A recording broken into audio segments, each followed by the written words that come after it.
mais nada, tenha em mente que as revistas acadêmicas do país contam com estruturas distintas, equipamentos e financiamentos diversos, né? Se bem que nas atuais circunstâncias a falta de financiamento é um denominador comum, né? Na Vara História, que conta com uma equipe diminuta, né, mas uma equipe bastante dedicada que atua na base do voluntarismo, o editor-chefe, no caso, editora-chefe, né, atua em múltiplas frentes. Primeiramente, no gerenciamento geral das tarefas distribuídas. Né, a gente procura se assegurar, né, de que toda a equipe esteja satisfeita com as suas funções, esteja crescendo com elas, além de ajudar na revista.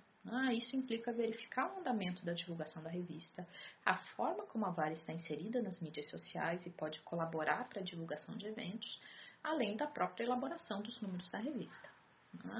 E esse é o segundo ponto, né? A essência do trabalho do editor-chefe, que é fornecer o melhor artigo possível a partir dos manuscritos que nos são submetidos ao nosso público.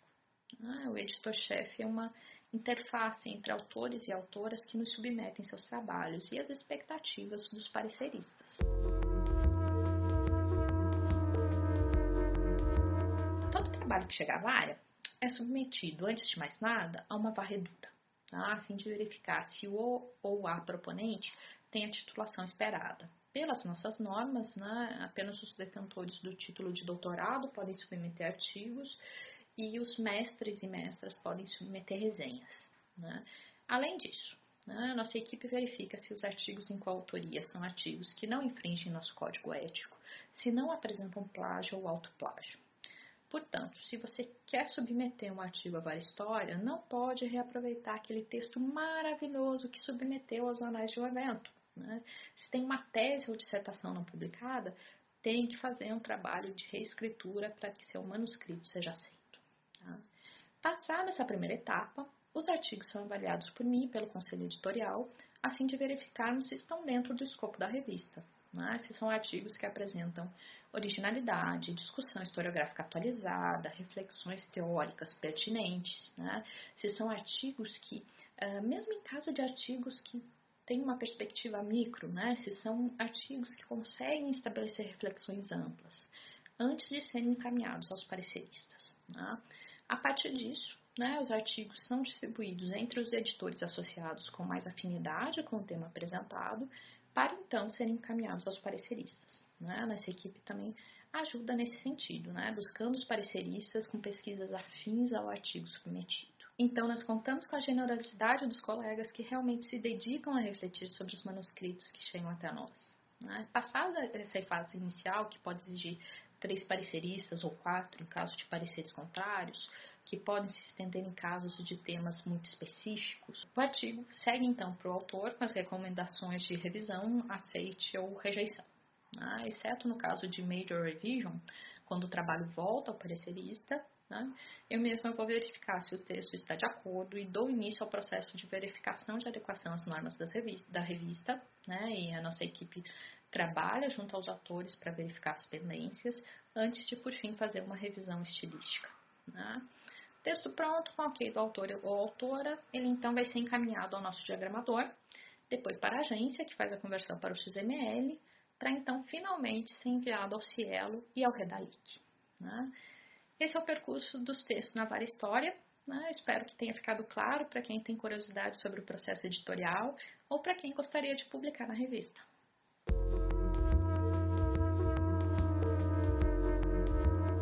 O editor de resenhas, então, fica responsável por essa sessão, que, na minha opinião, é uma sessão extremamente importante da revista, e importante para o pesquisador, que é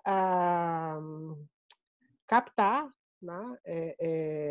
resenhas de divulgação de livros para o periódico.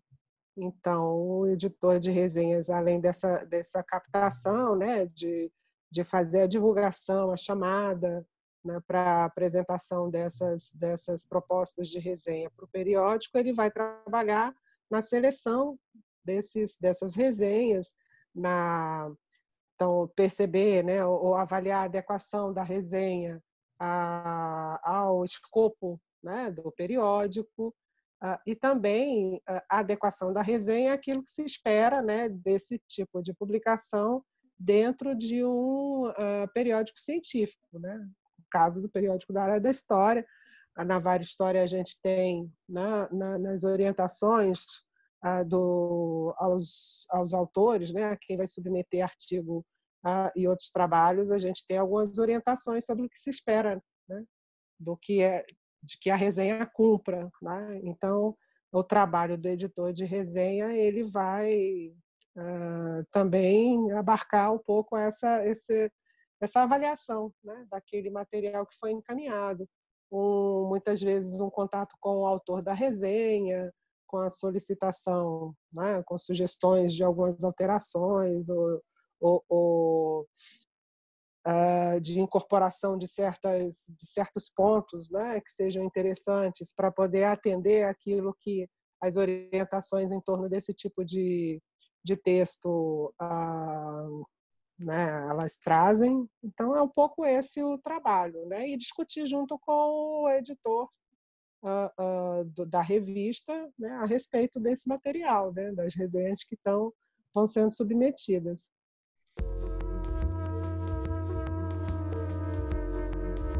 O trâmite, né, da resenha dentro do periódico, né, ele vem pela submissão online, né? Os editores têm acesso a essa plataforma, a plataforma da revista, né? E então ele vai ler o material, né? O editor de resenhas vai ler o material que foi submetido, ele vai avaliar esse material, né? A gente costuma trabalhar com os prazos, né, de tentar responder essa submissão de resenhas, né, até uns 15 dias, 20 dias, dar um retorno para o autor a respeito, né, daquilo que ele enviou. Se há algum tipo de ponderação em relação à resenha, isso também é feito e isso com frequência é discutido junto com o editor-chefe, tá? A respeito da posição, né, de ambos sobre o texto, sugestões que possam ser feitas, né, caso isso seja necessário, para que o autor reveja ou incorpore, né, algumas sugestões no texto, e aí há uma ressubmissão, né, ele reencaminha e a gente passa para esse processo de aprovar ou não a resenha como está, né? Uma vez aprovada, a resenha vai para correção, né? Então para revisão e depois para diagramação, e aí então ela vai ser transformada, né, no arquivo para ser disponibilizado, né, online, como a revista fica hoje, né?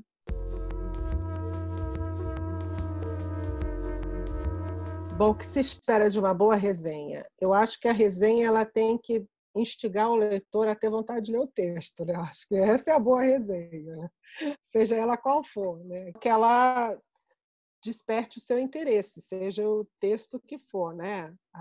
No caso da resenha acadêmica, de revista acadêmica, eu acho que ela tem uma função importante, que é ajudar o leitor, né, a decidir se aquele texto é importante ou não para a sua pesquisa, para o seu trabalho, né, para a sua temática de discussão, inclusive para ele poder ranquear, né, se é um texto que eu preciso ler imediatamente ou se é um texto que eu quero ler, mas não vou ler nesse momento, né?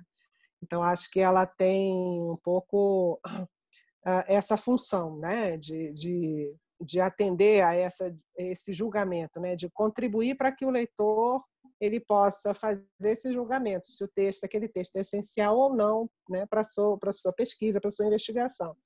Então, nessa perspectiva, eu acho que ela tem que conseguir, né, abarcar ou apresentar de uma forma clara e concisa qual é o objetivo daquele trabalho, né, daquele texto, daquele livro. Então, onde e especialmente, além de apresentar de forma clara, né, e concisa esse objetivo, o problema que o autor discute naquele texto, é conseguir localizar aquele texto, esse livro, dentro de um debate mais amplo, tá? Para que o leitor também consiga entender, né, onde que ele pode incorporar, né, essa leitura, ou se essa leitura ela se encaixa naquilo que ele está propondo pesquisar, ou no tipo de debate que ele está se propondo fazer no seu trabalho, na sua investigação. E acho, né, claro, né, você tem todo um estilo, né, de escrita, é uma escrita mais limpa, né, uma escrita educada, né, com aquele trabalho que você está avaliando, né, é um colega seu, mas também acho que você precisa, né, apresentar e apresentar de forma bem abalizada, bem fundamentada, né, a sua posição em relação ao texto, né? Então, seja uma posição crítica, seja uma posição, né, de concordância com a forma como o autor aborda. É sempre interessante, né, pontuar outros aspectos, né, que não estão abordados ali no texto, que fazem parte daquele debate, talvez, né?